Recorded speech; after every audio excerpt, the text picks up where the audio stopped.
ज़रूरी नहीं कि रोशनी उजालों से हो, बेटियां भी घर में चरागा करती हैं। अस्सलामु अलैकुम रहमतुल्लाहि व बरकातुहू। हया एक बहुत बड़ी दौलत है। जो औरत इस दौलत को संभाल कर रखती है वो कभी कंगाल नहीं होती, ना हुस्न के मामले में और ना ही कशिश के ये मामले बात में। 100% सच है कि जब औरत पर्दा करती है तो वो 170 बिलियन डॉलर की फैशन इंडस्ट्री पर लानत बेचती है।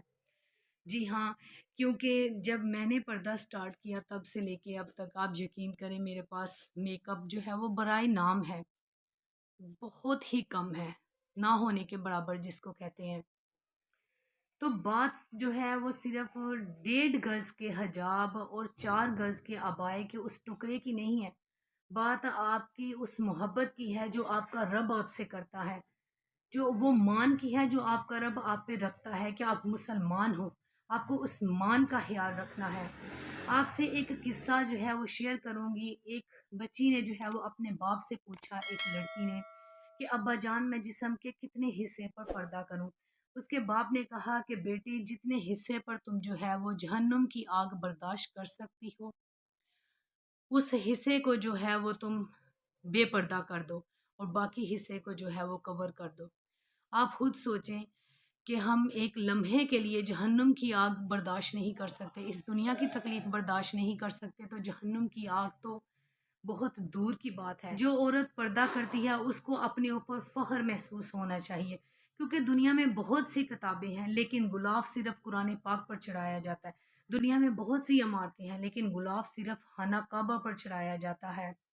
इसी तरह दुनिया में बहुत सी औरतें हैं लेकिन पर्दा सिर्फ मुसलमान औरतें करती हैं, क्योंकि इज्जत वाली चीज़ों को ही जो है वो पर्दे में रखा जाता है।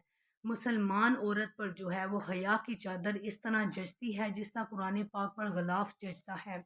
कुछ मुसलमान मेरी बहनें कहती हैं कि हया जो है वो शर्म आँखों में होनी चाहिए और ज़हन हमारे साफ़ हैं, हमारी आँखों में शर्म है। मैं उनसे ये अर्ज़ करूँगी कि हज़रत फ़ातिमा बिनते मोहम्मद सल्लल्लाहु अलैहि वसल्लम, उन जितनी शर्म आँखों में किसके होगी और उन जितना ज़हन साफ़ किसका होगा। जब अल्लाह ताला ने उनको पर्दे का हुक्म दिया तो फिर हम क्या चीज़ हैं। अल्लाह ताला कुरान पाक में इरशाद फरमाते हैं कि ए नबी अपनी बेटियों, बीवियों और मुसलमान औरतों से कह दीजिए कि अपने चेहरों पर अपनी चादरों का घूंघट ओढ़ लिया करें।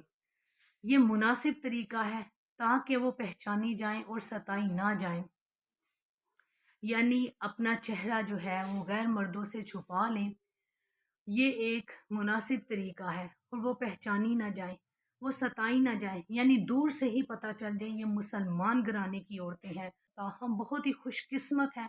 हम फ़ख्र महसूस करते हैं इस बात पर कि हम मुसलमान घरानों में पैदा हुए, हम मुसलमान घरानों की बेटियां हैं, हम दीन इस्लाम की शहज़ादियां हैं। और हम तभी दीन इस्लाम की शहज़ादियां बनेंगी जब हम जो है वो इस बात की लाज रखेंगी जो हमारे रब ने हमारे ऊपर की। कोई औरत बेपर्दगी के साथ बेपर्दा होकर बाहर जाती है तो वो बहुत सी बुरी नज़रों का जो है वो तफरीह का बायस बनती है, बहुत सी बुरी नज़रों के लिए।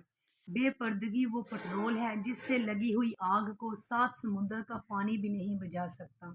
औरत के तकद्दुस की हद ये है कि फरिश्तों से भी इसकी बनावट का पर्दा रखा गया। पहली औरत उस मर्द की पसली से पैदा की गई जिसकी वो मनकूहा कहलाई। ईमान और हया दो ऐसी चीज़ें हैं, इनमें से एक चीज़ ख़त्म हो जाए दूसरी खुद ब खुद ही ख़त्म हो जाती है। तो मेरी बहनों, हमने ये सोचना है कि हमने हया को बरकरार रखना है अपने ईमान के लिए। ईमान वहाँ पर ही रहेगा जहाँ पर हया रहेगी। तो ईमान एक बहुत बड़ी दौलत है, इसे हमें गंवाना नहीं है। ये हया जिस चीज़ में होती है उसको ऐबदार बना देती है और हया जिस चीज़ में होती है उसको जीनत अता करती है। इस ज़मान में मुझे एक हदीस याद आई। उम्मे हलात रज़ी अल्लाह ताला अन्हो, उनका बेटे जो हैं वो जंग में नबी करीम सल्लल्लाहु अलैहि वसल्लम के साथ शरीक थे। जब उनको इत्तला मिली कि उनके बेटे को जो है वो कफ़ार ने शहीद कर दिया, वो नबी करीम सल्लल्लाहु अलैहि वसल्लम के पास आई उम्मे हलात। तो दरबार नबवी में एक सहाबी भी बैठे हुए थे। उन्होंने कहा कि कितने ताज्जुब की बात है, एक औरत जिसका जवान बच्चा शहीद हो गया है। इस हालत में तो जब इंसान किसी को पता चले किसी औरत को कि उसका जवान बच्चा शहीद हो गया है तो उसको तो दुनिया की किसी चीज़ की होश नहीं रहती। اور اس حالت میں بھی اس قدر پردے میں لپٹی ہوئی ہیں۔ تو حالات رضی اللہ تعالیٰ عنہ نے جو جواب دیا وہ سونے کے حروف سے لکھنے کے قابل ہے۔ انہوں نے کہا کہ میں نے اپنا بیٹا گوایا ہے، اپنی حیا نہیں گوائی۔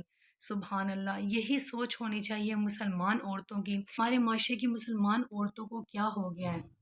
اللہ تعالیٰ ان کے ماں باپ کو، ان کے بھائیوں کو، سب کو ہدایت دے اور اللہ تعالیٰ جو ہے وہ ان کو سیدھے راستے پر لگائے۔ جس طرح عائشہ کے باپ نے کہا کہ میری بیٹی کو، ہاں، ہم کو اللہ تعالیٰ نے بڑی عزت دی ہے، میں کہتی ہوں کہ ایسی سوچ اللہ کسی باپ کی نہ کرے۔ نظروں کی حیا بہت بڑی چیز ہوتی ہے۔ اللہ تعالیٰ فرماتے ہیں کہ جب تم نظر ڈالتے ہو نا، غلط نظر، تو بھی میں تمہیں دیکھتا ہوں اور تمہارے دل میں آنے والے غلط خیال کو بھی میں پڑھتا ہوں۔ تو جو غلط نظر ہوتی ہے نا، وہ ایمان کو تباہ کر دیتی ہے۔ نظروں کی پاکیزگی ہی ایمان کی پاکیزگی کا باعث ہے۔ مرد حضرات کو میرا پیغام ہے کہ اگر آپ دوسروں کی بہو بیٹیوں کو عزت سے دیکھیں گے تو لوگ بھی آپ کی بہو بیٹیوں کو عزت سے دیکھیں گے۔ ایک با پردہ عورت ہی جو ہے وہ ایک مسلمان معاشرے کو فروغ دے سکتی ہے۔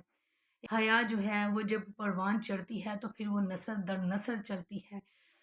بے شک اس میں نیت پختہ ہونی چاہیے، اعمال پختہ ہونے چاہیے۔ حیا جو ہے وہ بہت بڑی دولت ہے۔ ہماری بچیوں کو اللہ تعالیٰ توفیق دے، ہم لوگوں کو، کہ ہم سیدھے راستے پر چلیں۔ دیکھیں، بے حیائی ہے زمانے میں، ان کی باتوں میں نہ آئے، ان کے مکر و فریب میں نہ آئے۔ بہت بڑے جال ہوتے ہیں، یہ دھوکے ہیں، ان کی باتوں میں مت آئے، اپنی حیا کو مت گوائیں۔ ایک بار حیا چلی جاتی ہے نا تو پھر ایمان بھی چلا جاتا ہے، کیونکہ ایمان رہتا ہی حیا کے ساتھ ہے۔ تو پلیز اپنے ایمان کا سودا مت کریں۔ ایمان سے بڑی دولت اس دنیا میں کوئی بھی نہیں ہے۔ اپنے دل میں ٹٹولے ہم کہ ہم مسلمان ہیں اور ہم کہاں تک جو ہے وہ اسلام کو فالو کر رہے ہیں۔ اللہ تعالیٰ کی محبت ایک بہت بڑی دولت ہے اور وہ دولت حیا والے دل کو نصیب ہوتی ہے۔ اللہ تعالیٰ ہم کو حیا پر قائم رہنے کی توفیق عطا فرمائے۔ اس میسیج کو آگے فارورڈ کرنے میں میری مدد کریں۔ یہ میسیج دوسروں تک پہنچنا چاہیے۔ کائنڈلی جو دیکھ رہے ہیں وہ اس کو آگے شیئر کریں پلیز۔ میں نے اپنا کام کر دیا ہے، یہ اب آپ کی ذمہ داری ہے۔ اللہ حافظ۔